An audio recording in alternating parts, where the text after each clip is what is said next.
Cube Radio. Salut, je suis Anne-Sophie Carpentier, la réalisatrice du podcast. Vous vous apprêtez à écouter une version originale bilingue du Casanova de Montréal. Vous pouvez trouver une version doublée en français du même épisode dans la liste d'écoute. C'est au choix. Bonne écoute. Depuis 4 semaines, on vous parle de Sheldon Ludwig, le Casanova de Montréal. On décortique l'histoire d'un homme qui aurait séduit et lessivé plusieurs de ses anciennes copines, un charmeur qui fréquenterait les sites de rencontres et les cafés à la recherche de sa prochaine conquête. Mais la personnalité de Sheldon Ludwig comporterait plusieurs facettes. Il se présente comme un homme d'affaires qui se spécialise dans l'importation de vêtements et comme un ancien joueur compulsif devenu coach de sobriété. Mais ça veut dire quoi, être coach de sobriété? Pour mieux comprendre ce métier-là, j'ai appelé un de mes amis, qui est une sommité dans le milieu de la sobriété.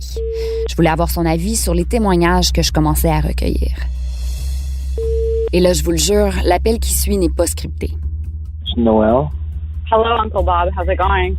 Christmas bridge, I'm good. Uncle Bob, c'est Bob Marier, un coach de sobriété de renommée internationale.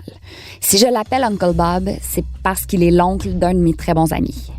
Christmas Bridget, c'est le surnom qu'il me donne. C'est très festif. I have a question for you. Yes. It's related to an investigation that I'm doing. J'avais pas l'intention de fournir le nom de Sheldon à Uncle Bob.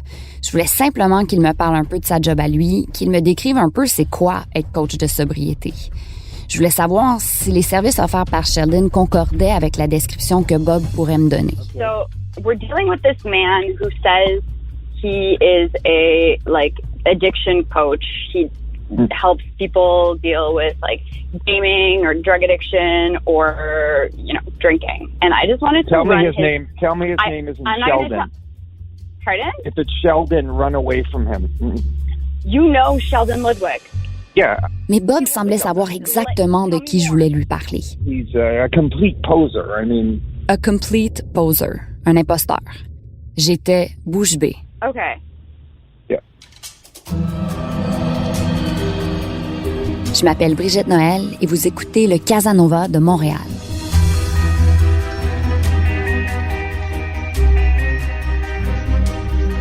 So, All right. How do you think of all the names in the world, as soon as she said gambling and this, because that's his calling card, likes to pretend he's an expert in that. Bob Marier, c'est un célèbre coach de sobriété. Sa compagnie, Hired Sobriety, compte une foule de clients riches et célèbres. Le plus connu du public, c'est sûrement Rob Ford, l'ancien maire de Toronto, connu pour avoir fumé du crack. Sachez que quand Rob Ford a voulu vaincre ses problèmes de consommation, c'est Bob Marier qui l'a appelé. En gros, Uncle Bob, c'est tout un personnage. And ask him where he's trained. Where did he get his training? Ask him where that happened. Ask him what type of model of intervention he used. Because it's either Johnson method. Bob m'a dit qu'il soupçonnait que Sheldon n'avait pas les qualifications ni la formation requise pour faire ce genre de travail. Il m'a raconté que Sheldon aurait laissé tomber des clients avec des problèmes de dépendance sans suivi.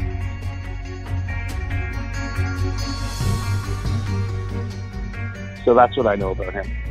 And it makes my business look bad that some charlatan's there. This guy's what's bad for my business. This guy's what hurts my business. He's not who he pretends to be.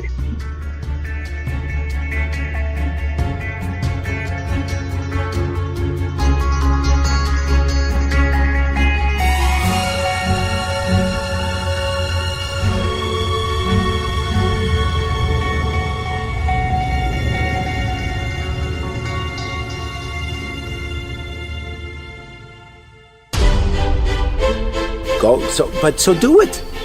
Stop talking and do it. Okay, pick up the phone and call him. Say, I want an appointment. Take the ball and do it. Ça, c'est un extrait d'une vidéo produite par Sheldon pour faire la promotion de ses services de coaching. My name is Sheldon. I am a compulsive gambler. And I haven't placed a wager for 4,578 days. On y voit une série de plans de Sheldon en action. Sheldon qui s'affaire à la maison, Sheldon au volant d'une voiture de luxe, Sheldon au téléphone avec un client. Sur l'écran, c'est écrit « Sheldon Ludwig, Addiction Specialist », spécialiste en dépendance. Mais l'éventail des services offerts est un peu flou. Il dit « J'aide les gens à se défouler, je suis comme le tableau noir, écrivez sur moi ». I become their writing book, their writing tool. Write on me. I'm the blackboard. Go ahead. Il dit aussi des choses un peu dures à suivre. Genre, je parle et les gens réalisent que je ne suis pas juste un docteur. Regardez-moi aujourd'hui, je fais ci, je fais ça. Et avant, j'avais rien. I'm not just a doctor. I'm someone. Look at me today. I have a business. I do this. I do that. But I had nothing. Dans une autre vidéo, il présente des témoignages de gens qui auraient eu recours à ses services. It's not a question about monetary because it really is a question about him helping people. That's really what Sheldon's all about, helping others. It's not about the monetary. Ce n'est pas une question d'argent. Ça, c'est une phrase qui m'a accrochée. Parce que selon ce qu'on sait de Sheldon, avec lui, c'est toujours une question d'argent.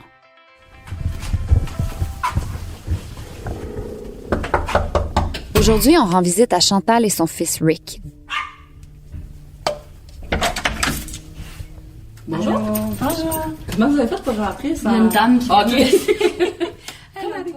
Chantal, c'est une amie et collègue de Ruth, l'ancienne copine de Sheldon qu'on a rencontrée dans le 2e épisode. Mon gars vient juste de se réveiller, je viens juste de me réveiller. Fait que ça se paraît de lui. Je pense que tu veux t'asseoir.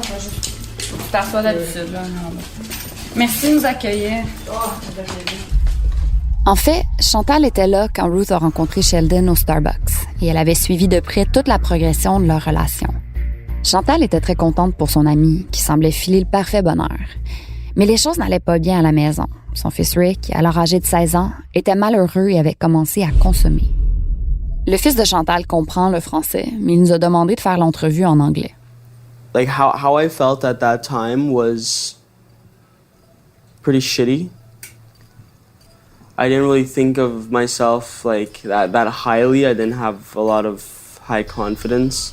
I kind of just wanted to hide away from the entire world with just getting high all the time on whatever I would take. Rick avait vécu une grosse peine d'amour, puis il avait abandonné le cégep. Il cherchait à atténuer sa douleur avec du pot, de l'alcool, des champignons. Il était à la dérive et je vois que c'est pénible pour lui d'en parler. Sometimes it felt like it was too much, and just to get away from it all, that was my coping mechanism. Was just was that. Un soir d'été en 2018, Rick était allé trop loin. Après un week-end passé à boire et à fumer beaucoup de pot, il avait pris une énorme quantité de champignons magiques. It was probably one of the most traumatic nights of my life. That I woke up and I was having trouble breathing. It was scary. Combiné avec ses médicaments sur prescription, c'était un méchant cocktail. Rick avait eu de la difficulté à respirer et pensait être sur le bord d'une overdose. Yeah, it was the moment actually I nearly overdosed. That was the day I wanted to make a change.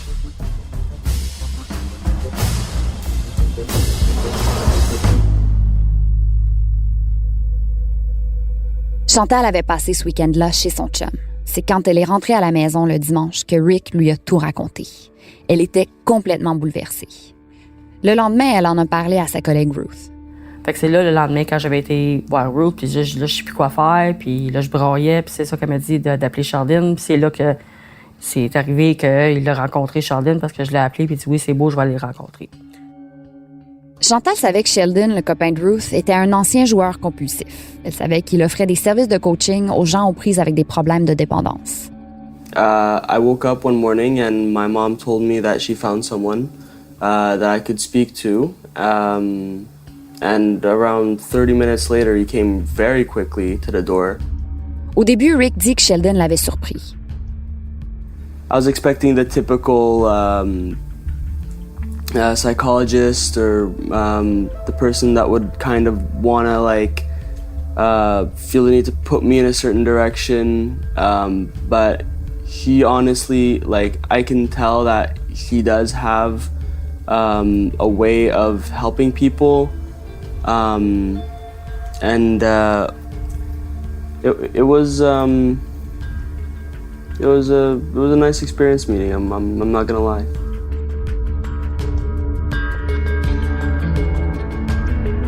Rick n'est pas le premier à le dire, Sheldon est un bon parleur, une personne charismatique et convaincante. D'ailleurs, les anciens clients qu'on a pu retracer nous ont tous dit que Sheldon avait réellement le tour avec les personnes atteintes de dépendance. Mais c'est son approche, ses prix et l'absence de formation qui soulèvent des questions.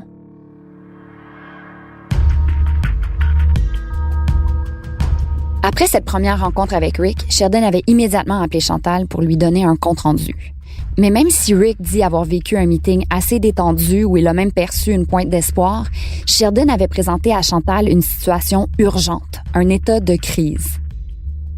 Entre-temps, là, Sheldon m'a texté et dit « Il faut qu'on se voie, il faut qu'on se parle ASAP. » Tout de suite. Tout de suite. ASAP, l'acronyme pour As Soon as Possible, aussitôt que possible. Puis quand il m'a dit « Il faut qu'on se parle ASAP », honnêtement, j'ai eu la chienne. Parce que je savais pas que... Moi, que j'entends ASAP, là, c'est urgent. Fait que là, j'ai appelé Sheldon, puis j'ai dit « Qu'est-ce qui se passe? T'es correct? » J'ai dit « Je viens juste de parler à Rick. » Il dit « C'était une bonne session. » Il dit « Oui, Chantal. » Il dit « Je te dis tout de suite. » Il dit « Faut qu'on se voit tout de suite. » Il dit « Ton gars, il a besoin d'aide immédiatement. » J'ai dit « Ben voyons donc. » J'ai dit « Besoin d'aide immédiatement. » J'ai dit « Il m'a dit que ça a bien été. » Il dit « Oui, la session a bien été, mais il faut qu'on se voit immédiatement. Ton gars, il a un gros problème. » Fait que là, j'ai fait « Ben voyons donc. » Fait que j'ai dit « OK. » J'ai dit « Qu'est-ce que tu entreprends de faire? » Il dit « Ben, je vais commencer des sessions avec lui. On va commencer à se parler. Je vais essayer de l'aider. » J'ai dit « OK. » Il dit « Ben, je te dis tout de suite. » Il dit « Il faut que je te charge, Chantal. » J'ai dit « OK. » Je sais pas pourquoi dans ma tête, moi, je me disais « Il veut le rencontrer, mais c'est le chum à Ruth. » Fait que j'ai pas pensé que c'était business. Fait qu'il dit « Fait qu'il faut que je te charge, par exemple, Chantal. » J'ai dit « OK, ben, de combien qu'on parle, là? » Fait que là, il dit « C'est 6 000 pour la session, mais Chantal, le cœur m'a fait 3 tours. J'ai fait « Quoi? 6 000? » Il dit « Mais Chantal, il dit « Écoute, je te chargerai pas les taxes. » Il dit « Parce que t'es l'ami à Ruth. » Puis il dit « Ça coûte déjà assez cher comme c'est là. » Il dit « Fait que, regarde, je te chargerai pas les taxes. On va laisser ça comme ça, mais il faut que ça soit cash. Si tu me donnes un chèque ou faut que je charge des taxes. » Fait que c'est sûr que j'ai pensé, j'ai fait, ben là, regarde, faut que j'aide mon gars. J'ai dit, mais là, à quel point? Il dit, regarde, il dit, si t'aides pas ton gars, là, tu vas le trouver mort. «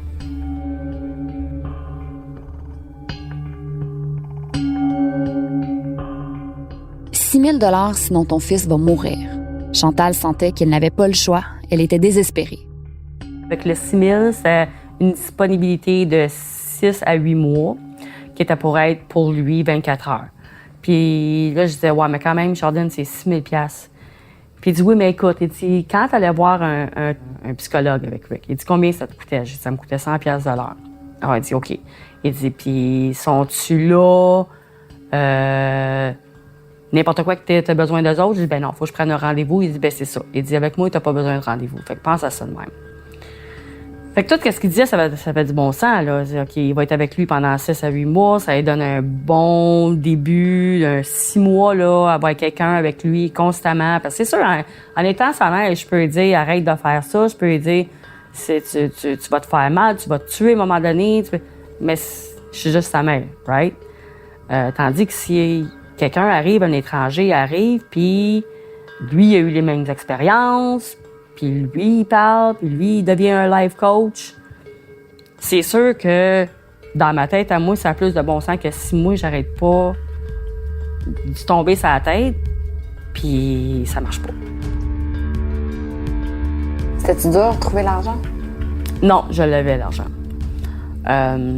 Je l'ai ramassé pendant plusieurs mois, l'argent, là. C'est pas comme j'avais ça qui flottait, là. Mais c'était pour mon garçon. Puis quand t'as un enfant, y a pas de prix. Tu fais tout.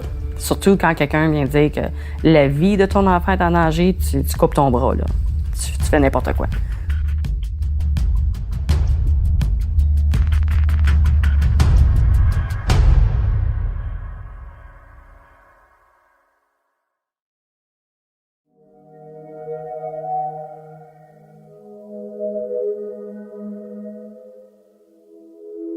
Je demande à Rick s'il pense que Sheldon avait correctement évalué son état. Did you feel like you might die? Not in the slightest. That was everything that she described Sheldon saying, I'd say 99% of it was crap.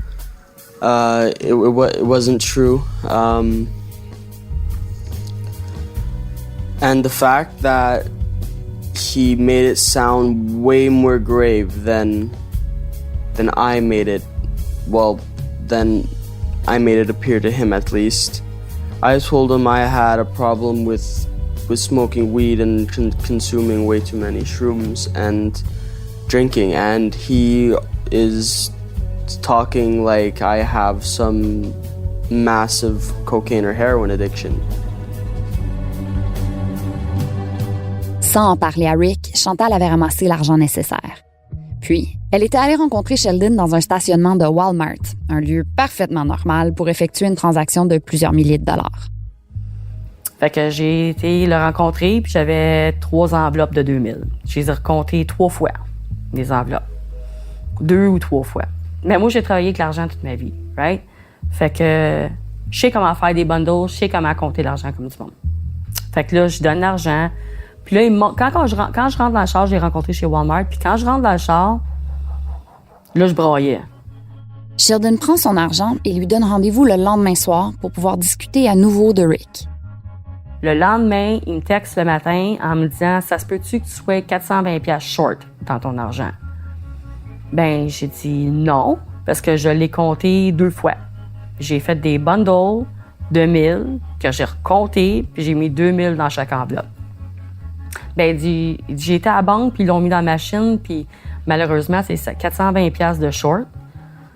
Fait que j'ai dit, ben, si tu dis, OK, je suis désolée, mais je suis certaine d'avoir bien compté. Il dit, en tout cas, je te dis tout de suite, ça m'écoeure. Il dit, parce que la part du temps, je fais mes clients payer devant moi. Ah, j'ai dit, OK. Fait qu'il dit, bon, on va se rencontrer à soir. Il dit, amène l'argent à soir, il n'y a pas de problème. Ou tu peux faire un e-transfer.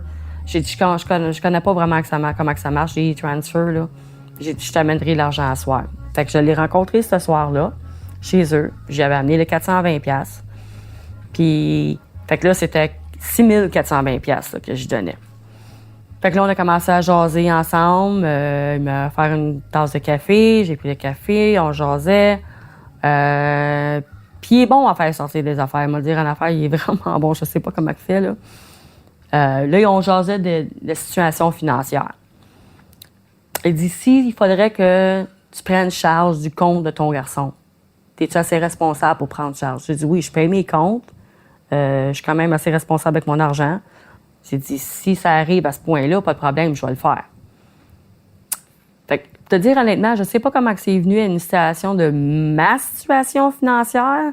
Il me demandait mes comptes, il me demandait combien que je payais pour une telle affaire, combien que je payais pour ci. Là, il dit, t'as-tu de la misère avec l'argent? J'ai dit, j'ai pas une tonne d'argent, là. J'ai dit, je m'arrange. Fait qu'il dit, écoute, ça, c'est une affaire que, en plein milieu de discuter, Rick, il dit, écoute, ça, c'était bien bizarre.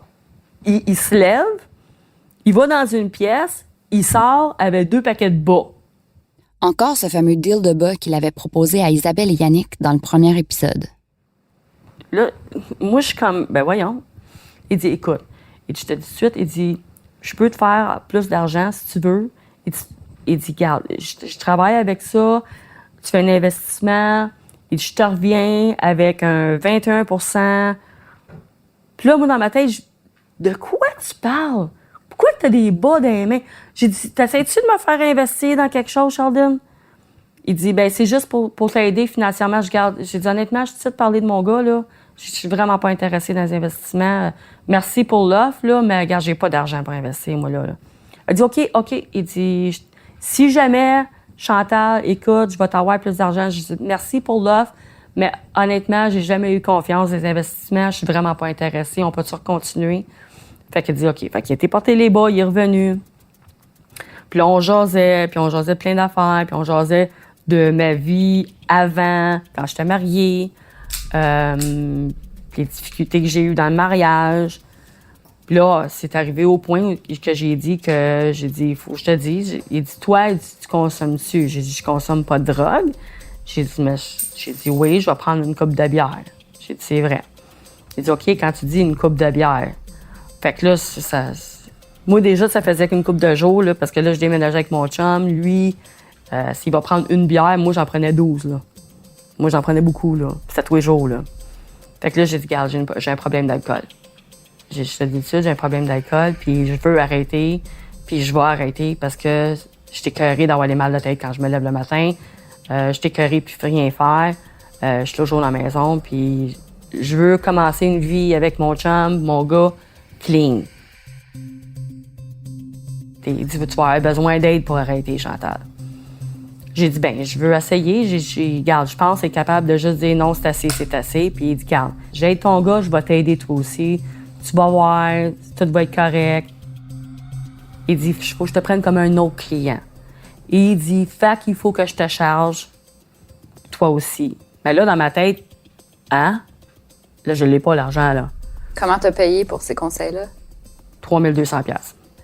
Là, j'ai dit, écoute, Chardin, j'ai dit, je te donne ça, là, je suis quasiment à 10 000 $ dans le trou, là. J'ai dit, je suis pas capable. Puis là, il essayait de me convaincre sur texte, là. Oui, mais la bière, combien que ça te coûte? Combien que ça te coûte ta vie? Faut que tu survives. Toutes les choses comme ça. Puis là, il dit, OK, c'est beau. Après, comme 6 textes que je répondais pas, là.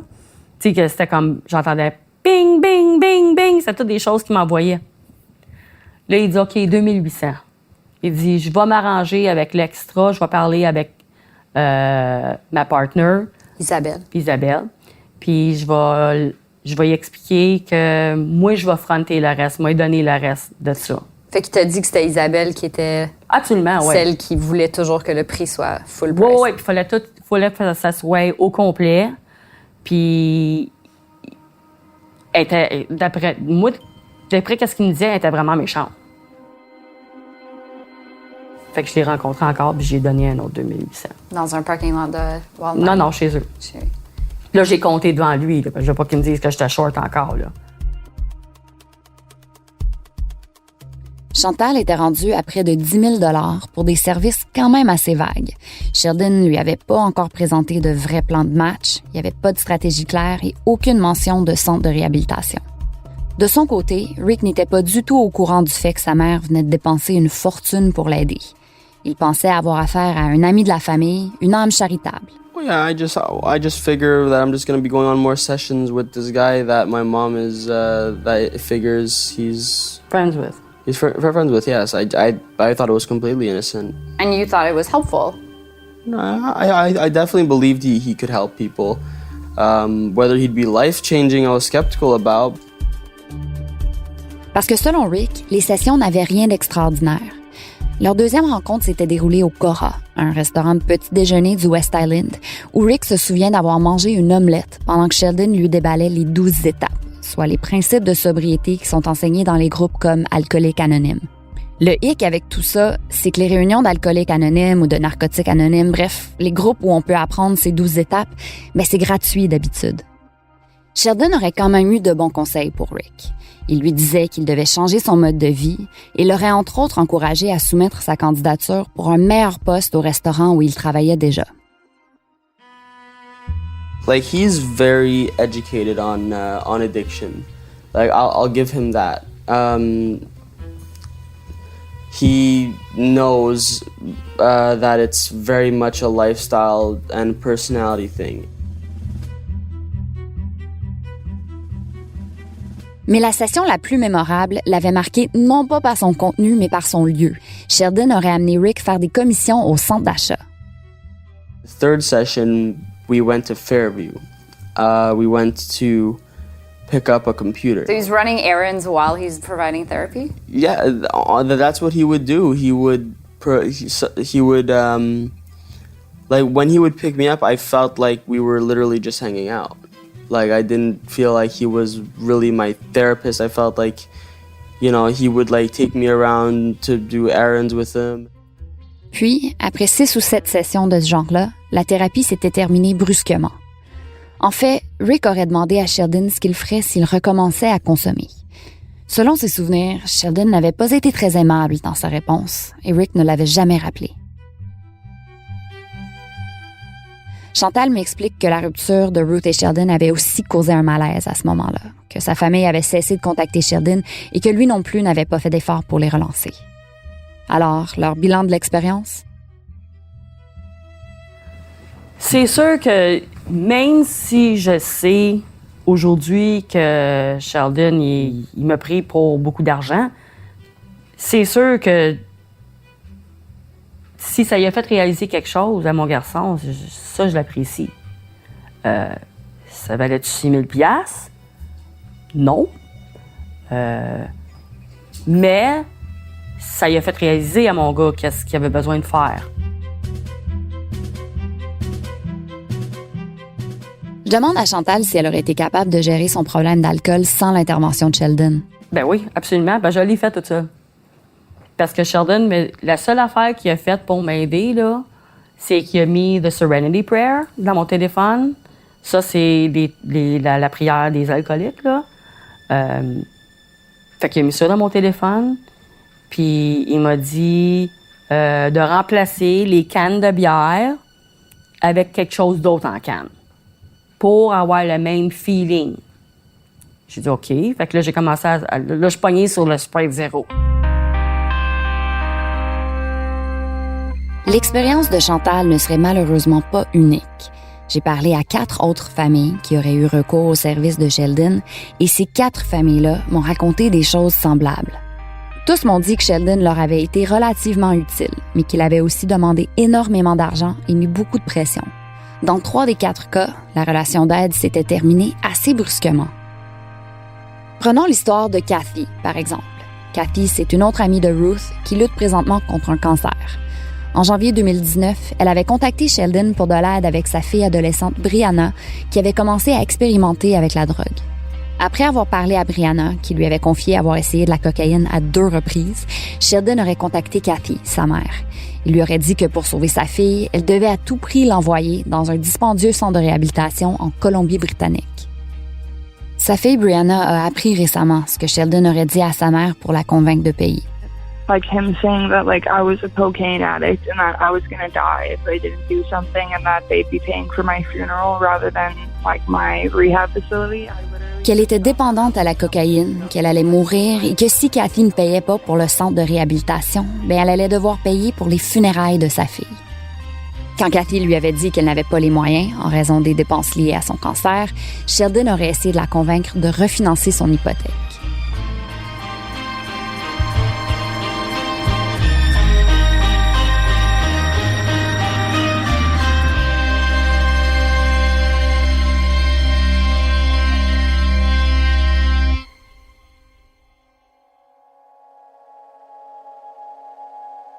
Quelques jours plus tard, je suis allée visiter Uncle Bob chez lui pour avoir son avis sur les témoignages que je venais d'entendre. Bob m'a confié que Sheldon gravite dans son milieu depuis au moins 5 ans, qu'il se vend comme un expert en matière de jeux compulsifs. Il m'explique qu'à sa connaissance, Sheldon n'a pas suivi de formation pour offrir ce genre de service-là, qu'il semble surtout puiser de sa propre réhabilitation, ce qui peut être problématique quand ça implique une marge de profit aussi importante. Je lui raconte l'histoire de Chantal et Rick, et Bob a l'air scandalisé. 6 000 $. Yeah. Puis il a parlé il était avec combien de... 6 ou 7 sessions, quelques appels téléphoniques. Ça vous fait rire, hein? Ouais. 50 $ de l'heure avec quelqu'un qui va vous aider. $50 an hour. Alors, 50 $ serait un taux horaire normal pour un coach, selon Bob. You don't sell hopes and dreams to people. Il dit que son travail n'est pas de vendre du rêve et de l'espoir. You don't tell the family, I'm going to get them straightened out. I'm not. I'm going to be able to help them get there, but this is going to be a group effort, and we're going to need to work together. Que si la personne n'est pas prête à se réhabiliter, si la famille n'est pas prête à l'épauler, que tu sais que le traitement ne fonctionnera pas, ça serait malhonnête de leur faire croire le contraire et d'accepter leur argent.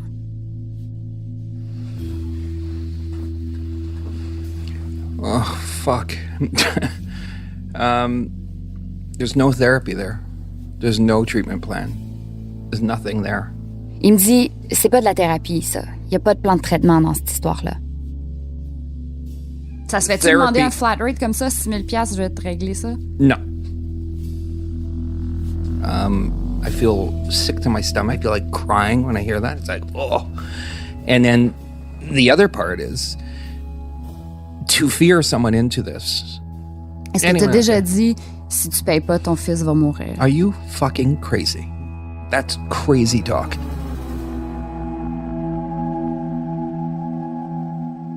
Bob m'a aussi dit qu'il existe à Montréal des centres qui offrent des programmes de 3 mois pour environ 3 000 $. On parle ici d'un traitement qui comporte 3 jours de thérapie par semaine avec l'appui d'un psychologue pour la moitié du prix qu'aurait proposé Sheldon. On a réussi à contacter quelques coachs ou thérapeutes avec qui Sheldon disait être associé. Certains ont refusé de nous parler, mais ceux qui ont accepté en avaient long à dire. J'ai parlé à une coach de vie nommée Anne Papaiotti, qui m'a dit que Sheldon avait voulu travailler avec elle pour offrir du coaching aux employés d'une compagnie aérienne. Elle m'a dit que Sheldon semblait brouillon et peu organisé et que finalement, le projet n'avait jamais décollé. Puis, quelques mois plus tard, une de ses clientes lui avait fait part de ses soucis concernant une nouvelle fréquentation. Un homme charmant mais peu fiable qui lui empruntait constamment de l'argent. Vous l'aurez deviné, elle parlait de Sheldon Ludwig.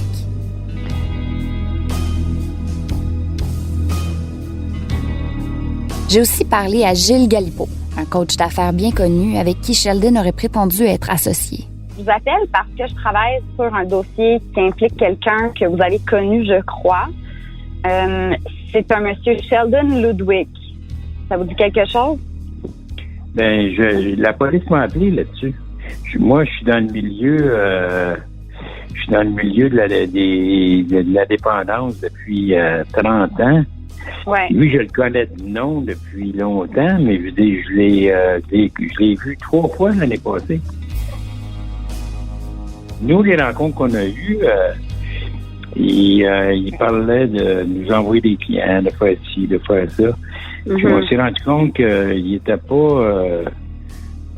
il était pas cohérent, puis il donnait jamais suite à ce qu'il disait, tu comprends?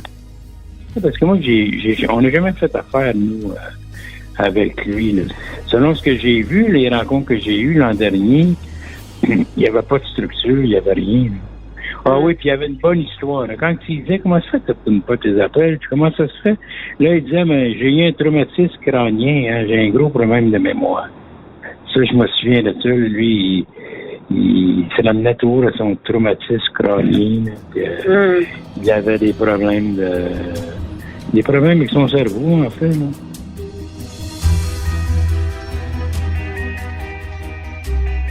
Dans le prochain et dernier épisode du Casanova de Montréal, on se penche sur les partenaires d'affaires de Sheldon Ludwig.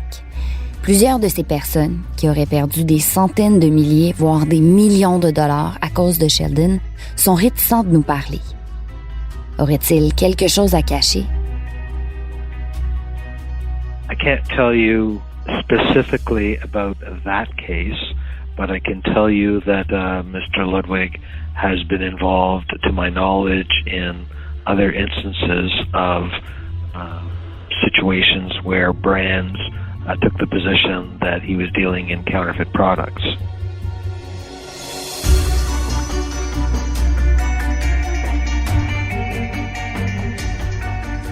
Si vous avez des histoires sur Sheldon Ludwig, écrivez-moi à brigitte.noel@quebecormedia.com ou trouvez-moi sur LinkedIn. La série est une réalisation d'Anne-Sophie Carpentier. L'enquête est menée par moi, Brigitte Noël, journaliste au bureau d'enquête de Québecor. Merci à Étienne Roy, Ève Lévesque et Bastien Gagnon-Lafrance pour leur aide. Le mix sonore est de Philippe Séguin, une production du bureau d'enquête de Québecor et de Cube Radio. Si vous avez aimé ce podcast, partagez-le avec vos amis et n'oubliez pas de nous donner 5 étoiles.